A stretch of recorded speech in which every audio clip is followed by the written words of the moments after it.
नमस्कार दोस्तों, मेरा नाम अभिषेक और मैं आपके अपने चैनल देसी स्टडी में आप सभी का स्वागत करता हूं। दोस्तों, आज मैं आपके लिए संविधान का एक बहुत ही महत्वपूर्ण चैप्टर प्रस्तावना लेकर आया हूं, जो कि संविधान का बहुत ही इम्पोर्टेंट चैप्टर है। और अगर हम लोगों ने प्रस्तावना को समझ लिया तो हमें संविधान को काफ़ी हद तक समझना आसान हो जाता है। संविधान को समझने के लिए प्रस्तावना में किन किन चीज़ों को शामिल किया गया या किन किन चीज़ों के माध्यम से उसे समाहित करके बनाया गया, उन सब चीज़ों को यहाँ पर हम समझेंगे। तो उम्मीद करता हूँ कि आप लोगों को ये वीडियो पसंद आएगा और प्रस्तावना से जुड़े जितने भी प्रश्न परीक्षा में पूछे जा चुके हैं या पूछे जाने की संभावना है, उन सभी प्रश्नों को हम यहाँ पर कवर करने का प्रयास करेंगे। तो आइए शुरू करते हैं। तो दोस्तों, सबसे पहला प्रश्न है कि प्रस्तावना है क्या है या इसे उद्देशिका क्यों कहा जाता है। तो प्रस्तावना एक ऐसा शब्द है जो कि संविधान को दर्शाता है या संविधान की पहली झलक हमें प्रस्तावना से समझ में आती है। तो प्रस्तावना की अगर हम बात करें तो यहाँ पर संविधान के जो मूल आदर्श हैं उन्हें प्रस्तावना के माध्यम से संविधान में शामिल किया गया है, या प्रस्तावना में जो जो शब्द दिए गए हैं वह संविधान को दर्शाते हैं और संविधान के मूल आदर्शों को प्रदर्शित करने का काम प्रस्तावना करती है। तो ये तो बात हो गई प्रस्तावना की। अब हम बात करते हैं कि प्रस्तावना या उद्देशिका कहाँ से आई या इसका निर्माण किस प्रकार हुआ। तो हम लोग सबसे पहले जानते हैं कि जब पंडित जवाहरलाल नेहरू द्वारा संविधान सभा में उद्देशिका लाई गई थी, तो पंडित जवाहरलाल नेहरू ने 13 दिसंबर 1946 को संविधान में एक उद्देश्य प्रस्ताव पारित किया था और उसमें प्रस्तावना की बात कही थी। और जब संविधान सभा का निर्माण हो रहा था तब उसमें अंतिम रूप से उद्देशिका के तौर पर प्रस्तावना को शामिल किया गया। तो प्रश्न पूछा जाता है कि संविधान को उद्देशिका क्यों कहा जाता है, तो इसी कारण इसे उद्देशिका कहा जाता है।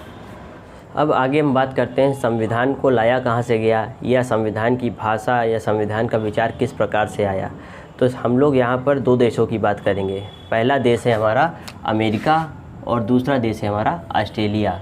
तो जब यहाँ पर यह पूछे कि संविधान का विचार किस देश से लिया गया है, तो संविधान का विचार हम लोगों ने अमेरिका से लिया है।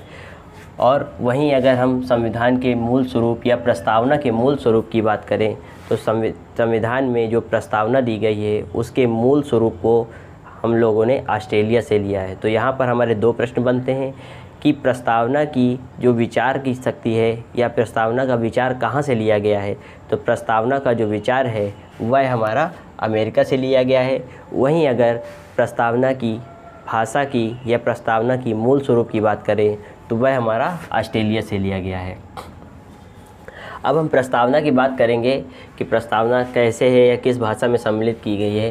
तो यहाँ पर प्रस्तावना का जो शुरुआत होता है वह है, हम भारत के लोग भारत को एक संपूर्ण प्रभुत्व संपन्न, और इसके बाद इस तरह करते हुए यहाँ पर समाजवादी, पंथनिरपेक्ष, गणतंत्रात्मक और इसी तरह कई सारे वर्ड इसमें समाहित किए गए परिवर्तन द्वारा। और आगे यहाँ पर 26 नवंबर 1949 को इसे अंगीकृत करने की बात कही गई है। तो यहाँ पर भी आपके प्रश्न बनेंगे। तो पहला प्रश्न यहाँ पर यह बनेगा कि संविधान को अंगीकृत कब किया गया। तो यहाँ पर संविधान को अंगीकृत करने का जो कार्य हुआ वह 26 नवंबर 1949 को हुआ। और वहीं अगर दूसरा प्रश्न पूछे कि संविधान को लागू कब किया गया, तो वह 26 नवंबर 1950 को। तो यहाँ पर हम लोग यहाँ पर देखते हैं कि जो प्रस्तावना है वह 26 नवंबर 1949 को अंगीकृत कर ली जाती है।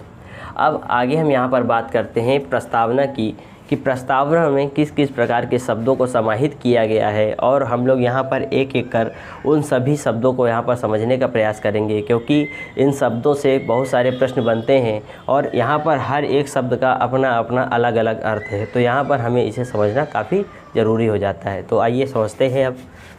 अब अगर हम प्रस्तावना के स्वरूप की बात करें तो यहाँ पर प्रस्तावना को मैंने 3 भागों में बांटा है।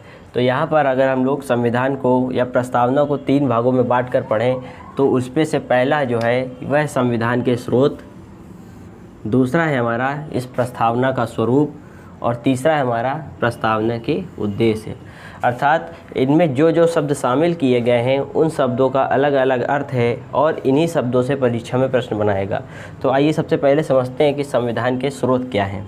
तो संविधान के अगर हम स्रोत की बात करें तो प्रस्तावना में सबसे पहला जो वर्ड है हम भारत के लोग, भारत के लोग अर्थात भारत की जनता।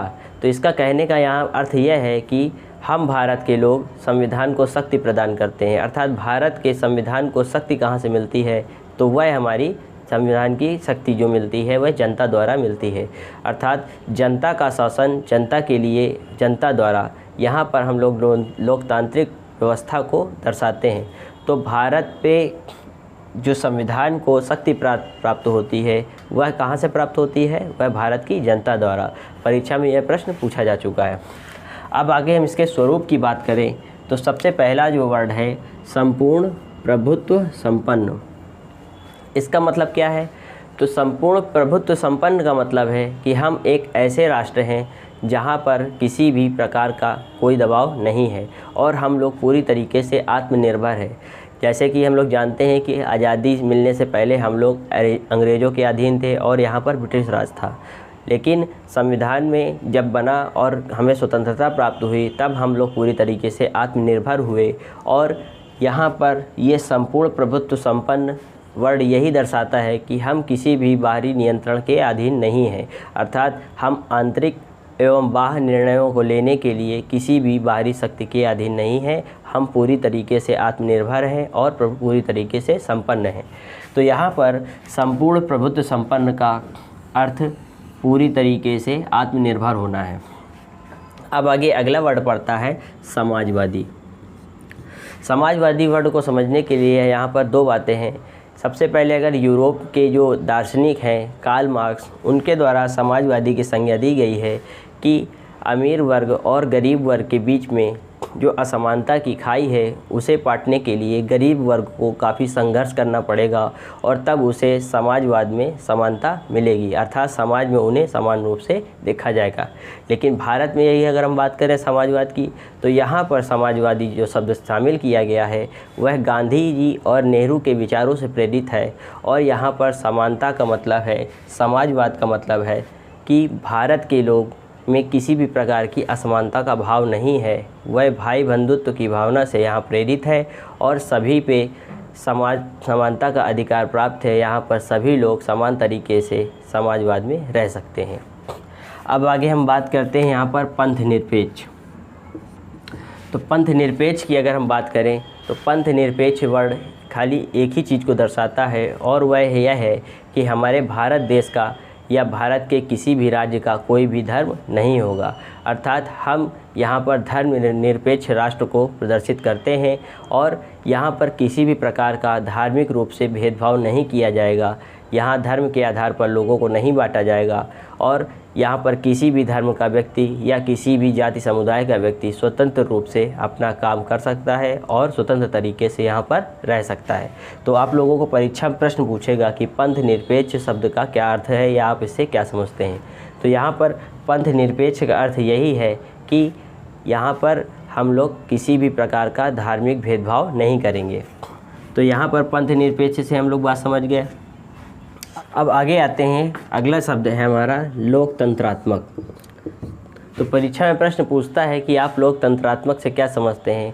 तो भारत में जो व्यवस्था अपनाई गई है वह लोकतंत्रात्मक है, अर्थात भारत में एक ऐसी व्यवस्था जिसमें जनता द्वारा जनता के लिए शासन किया जाए और उसमें जो शक्ति प्रदान होती है वह जनता के द्वारा ही होती है। तो एक ऐसा शासन जो जनता के लिए हो वह लोकतंत्रात्मक दर्शाता है। तो यहाँ पर लोकतंत्रात्मक से तात्पर्य है शासन किसके लिए, जनता के लिए। अब आगे अगला शब्द आता है गणराज्य या गणतंत्र। दोस्तों यहाँ पर लोकतंत्र और गणतंत्र में काफ़ी अंतर है। काफ़ी हद तक इनमें सिमिलरिटी भी पाई जाती है, लेकिन जो सूक्ष्म अंतर है वह इनके शब्दों में होता है। यहाँ पर कन्फ्यूज़न हो जाता है कभी कभी कि लोकतंत्रात्मक और गणतंत्रात्मक व्यवस्था में क्या अंतर है। तो यहाँ पर लोकतंत्रात्मक में जो अंतर है या लोकतंत्रात्मक के अंतर जो व्यवस्था है वह जनता के लिए शासन किया जाता है, लेकिन यहाँ पर गणतंत्र में यह ऐसी व्यवस्था जिसमें किसी भी जो हमारे राज्य के हेड चुने जाते हैं या देश का प्रतिनिधित्व करने वाले व्यक्ति चुने जाते हैं वह वंशानुगत नहीं होते हैं। अर्थात यहाँ पर जैसे हम लोग राजतंत्र व्यवस्था में देखते हैं कि राजा का पुत्र राजा बनता है, लेकिन यहाँ पर गणतंत्रात्मक में ऐसी कोई व्यवस्था नहीं होती और वंशानुगत शासन नहीं होता है। तो इस प्रकार आप लोग हम यहाँ पर संपूर्ण प्रभुत्व संपन्न, समाजवादी, पंथ निरपेक्ष, लोकतंत्रात्मक और गणतंत्र राज्य, इन शब्दों को समझे और इन शब्दों का बहुत विशेष महत्व है और परीक्षा में यहाँ से हज़ारों बार प्रश्न बना चुका है। तो हम लोग यहाँ पर देखते हैं कि प्रस्तावना का जो मूल स्वरूप था उसे किस प्रकार यहाँ पर दर्शाया गया है। अब आगे हम बात करते हैं कि प्रस्तावना में जिन शब्दों को शामिल किया गया है उनका उद्देश्य क्या है या संविधान में इन शब्दों की क्या महत्ता है।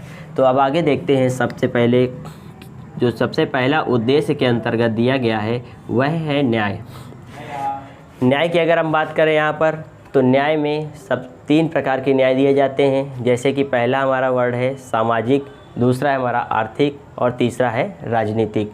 तो 3 न्याय की बात हम करते हैं। तो यहाँ पर सामाजिक न्याय की अगर हम बात करें तो राज्य का जो भी शासन होगा या देश का जो भी शासन होगा वह किसी भी प्रकार से सामाजिक तौर पर किसी भी व्यक्ति के साथ भेदभाव नहीं करेगा और सामाजिक स्तर पर उसे समान न्याय प्राप्त होगा। उसे अमीर या गरीब वर्ग के आधार पर भेदभाव नहीं किया जा सकेगा। आर्थिक तौर पर अगर हम न्याय की बात करें तो जैसे कि मैंने बताया कि यहाँ पर आर्थिक स्थिति को देखकर भी किसी भी प्रकार का भेदभाव नहीं किया जाएगा। और राजनीतिक न्याय की अगर हम बात करें तो राजनीतिक न्याय में बात करते हैं तो राजनीति में सभी प्रकार के व्यक्तियों को समाहित करना है हमें, चाहे वह गरीब हो, चाहे अमीर हो या किसी भी जाति समुदाय से आता हो। राजनीति में उसे भाग लेने का पूर्ण तौर पर अधिकार है और उसके लिए किसी भी प्रकार का भेदभाव उसके साथ नहीं किया जाएगा। तो न्याय के अंतर्गत हम लोग यहाँ पर 3 प्रकार के न्याय देखते हैं। पहला है हमारा सामाजिक न्याय, दूसरा है हमारा आर्थिक न्याय, तीसरा है हमारा राजनीतिक न्याय। तो इस प्रकार हम लोगों ने सामाजिक, आर्थिक और राजनीतिक न्याय को समझने के बाद अब हम लोग बात करते हैं स्वतंत्रता की। तो स्वतंत्रता से हमारा आशय यह है कि संविधान हर व्यक्ति को इस प्रकार की स्वतंत्रता प्रदान करता है या प्रस्तावना द्वारा संविधान को ऐसी स्वतंत्रता प्रदान करना जो कि व्यक्ति उस स्वतंत्रता के आधार पर अपना विकास कर सके और उसी विकास से भारत देश का विकास हो। तो इस प्रकार की स्वतंत्रता व्यक्ति को देने का यहाँ पर प्रावधान है। अब हम आगे बात करते हैं। अगला वर्ड है हमारा समता। समता की जैसे हमने बात की तो समता से हमारा आशय है कि व्यक्ति को समानता का अधिकार है। यहाँ पर समता से तात्पर्य यही है कि व्यक्ति को हर स्तर पर, चाहे वो राजनीतिक हो, चाहे आर्थिक हो, चाहे धार्मिक हो या किसी भी प्रकार की स्वतंत्रता हो या समता हो, उसे सामाजिक स्तर पर हर प्रकार की समता मिलेगी और संविधान में इस चीज़ का प्रस्ताव रखा गया है। तो यहाँ पर समता से हमारा यही आशा है कि व्यक्ति को हर प्रकार की समानता प्रदान की जानी चाहिए हर क्षेत्र पर, चाहे वो राजनीतिक हो, चाहे वो आर्थिक हो, चाहे वो सामाजिक स्तर पर हो।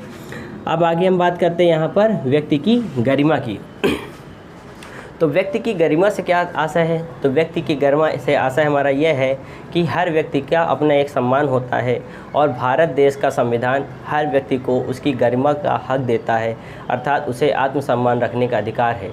वह उसकी किसी भी प्रकार से उपेक्षा नहीं की जा सकती, चाहे वह धार्मिक स्तर पर हो, चाहे वो राजनीतिक स्तर पर हो या किसी भी नीची जात से हो। किसी भी व्यक्ति द्वारा उसकी गरिमा को ठेस नहीं पहुँचाई जा सकती या किसी भी प्रकार से उसे क्रिटिसाइज़ नहीं किया जा सकता। तो यहाँ पर व्यक्ति की गरिमा से तात्पर्य यही है कि हर व्यक्ति का अपना एक सम्मान है और उस गरिमा के साथ वह भारत देश में स्वतंत्रपूर्ण तरीके से जी सकता है। तो यहाँ पर प्रश्न पूछता है कि भारत देश में किस प्रकार की समता या किस प्रकार के न्याय का उल्लेख नहीं है। तो यहाँ पर आपको ऑप्शन देगा सामाजिक स्तर पर, न्यायिक स्तर पर, आर्थिक स्तर पर या धार्मिक स्तर पर। तो ध्यान रखिएगा कि हमारे भारत देश में धर्म के आधार पर किसी भी व्यक्ति को न्याय की व्यवस्था नहीं दी गई है या किसी व्यक्ति को धर्म के आधार पर उसे विभाजित नहीं किया जा सकता। अब आगे हम बात करते हैं यहाँ पर राष्ट्र की एकता एवं अखंडता।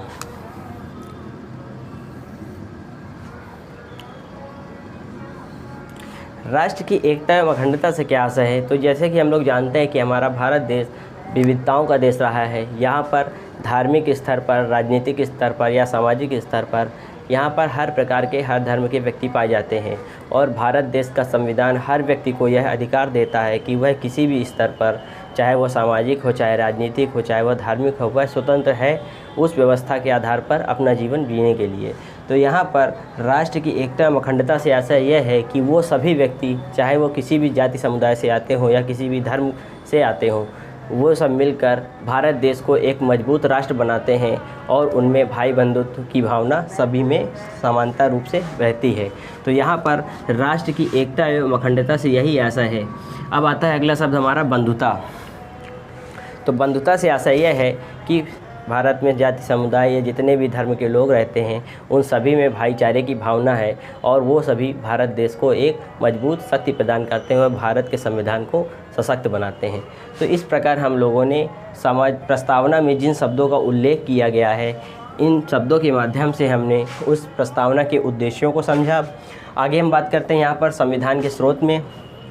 तो संविधान के स्रोत से हम लोगों ने भारत के संविधान की शक्ति को पहचाना और इन शब्दों से हमने यहाँ पर इनके स्वरूप को पहचानने का प्रयास किया। अब आगे हम बात करते हैं यहाँ पर कि संविधान की प्रस्तावना के बारे में भी कुछ वक्ताओं ने अपने अपने शब्द दिए हैं, जिनमें सबसे महत्वपूर्ण जो शब्द हैं उनमें पूछते हैं, परीक्षा में प्रश्न पूछा गया है और उसमें प्रमुख रूप से है ए पालकीवाला। ए पालकीवाला ने संविधान की प्रस्तावना के बारे में कहा है कि यह संविधान का एक परिचय पत्र है और संविधान की प्रारंभिक झलक दिखाने का काम हमारी प्रस्तावना करती है। उसके अलावा हम बात करते हैं यहाँ पर जो दूसरे व्यक्ति हैं वह है अल्लादी कृष्णस्वामी अय्यर। तो अल्लादी कृष्णस्वामी अय्यर, इनका क्या कहना था? तो अल्लादी कृष्णस्वामी अय्यर का कहना है कि भारत की संविधान की प्रस्तावना जो है वह भारत के हर व्यक्ति को दीर्घकालीन सपनों का एक विचार है। अर्थात जिस प्रकार का शासन हम लोग भारत देश में लंबे समय तक चाहते हैं, उसी संविधान को प्रस्तावना के माध्यम से प्रस्तुत किया जाता है। इसके अलावा संविधान की आत्मा एवं कुंजी भी इसे कहा जाता है। संविधान की आत्मा एवं कुंजी से दो प्रश्न बनते हैं। तो यहाँ पर प्रश्न पूछता है कि संविधान की कुंजी या आत्मा किसे कहा जाता है? तो हमारी प्रस्तावना को कहा जाता है। और हम लोग ये जानते हैं कि संविधान में जो अनुच्छेद 32 है, जिसे संवैधानिक उपचारों का अधिकार कहा जाता है, भीमराव अंबेडकर ने उसे भी संविधान की आत्मा कहा है।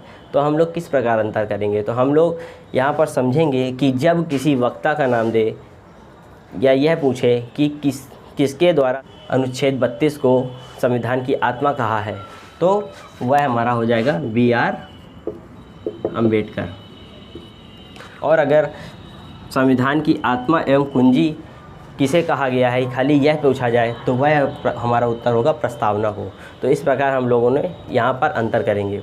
अब आगे हम बात करते हैं यहाँ पर कि इस संविधान की प्रस्तावना के लिए न्यायालय में भी कई बार प्रश्न उठाए गए हैं और उनमें भी कई सारे वादों से प्रश्न पूछे जाते हैं। तो यहाँ पर दो प्रमुख वाद हैं जिनसे परीक्षा में प्रश्न बनाए जाते हैं। पहला है हमारा बेरुवारी संघवाद, जो कि 1960 में हुआ था। बेरुवारी संघवाद 1960 के अंतर्गत यह कहा गया था कि क्या यह प्रस्तावना संविधान का अंग है या नहीं है। तो इस पर वाद विवाद हुआ और वहाँ पर न्यायालय ने यह निर्णय लिया कि नहीं, प्रस्तावना हमारे संविधान का अंग नहीं है। लेकिन कुछ समय बाद जब 1973 में दोबारा यही बात उठती है, तो केशवानंद भारती और केरलवाद के अंतर्गत न्यायालय ने अपने निर्णय को पलटते हुए इसे संविधान का अंग माना और कहा कि प्रस्तावना हमारा संविधान का अंग है, लेकिन इसमें मूल स्वरूप में परिवर्तन नहीं किया जा सकता। इसमें संविधान संशोधन किया जा सकता है, लेकिन इसके मूल स्वरूप का परिवर्तन नहीं हो सकता। तो इस प्रकार इन वादों से भी प्रश्न पूछे जाते हैं। और इसी निर्णय के बाद हमारे संविधान में कुछ संशोधन किए गए प्रस्तावना में, जिनके अंतर्गत हम लोगों ने पढ़ते हैं कि यहाँ पर संशोधन 42वां जो है 1976 का, जिसके अंतर्गत हम लोगों ने संविधान की प्रस्तावना में 3 शब्द जोड़े। उसमें से पहला शब्द है हमारा समाजवादी, दूसरा है हमारा पंथ निरपेक्ष और तीसरा है हमारा अखंडता। 42वें संविधान संशोधन 1976 के द्वारा यहाँ पर संविधान की प्रस्तावना में 3 शब्द जोड़े जाते हैं। पहला शब्द है हमारा समाजवादी, दूसरा है पंथ निरपेक्ष और तीसरा है अखंडता, जिसमें हम लोगों ने समाजवादी, पंथ निरपेक्ष और अखंडता, इन 3 शब्दों को 42वें संविधान संशोधन 1976 के द्वारा जोड़ा गया और परीक्षा में यहाँ से भी प्रश्न पूछता है।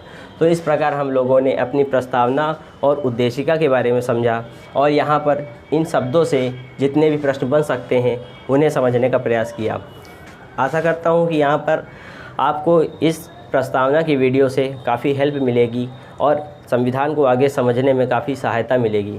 तो आप लोग इस संविधान की वीडियो को देखने के बाद आप लोग थ्योरी सेक्शन को ज़रूर पढ़ें और ऑब्जेक्टिव्स बनाने का ज़रूर प्रयास करें।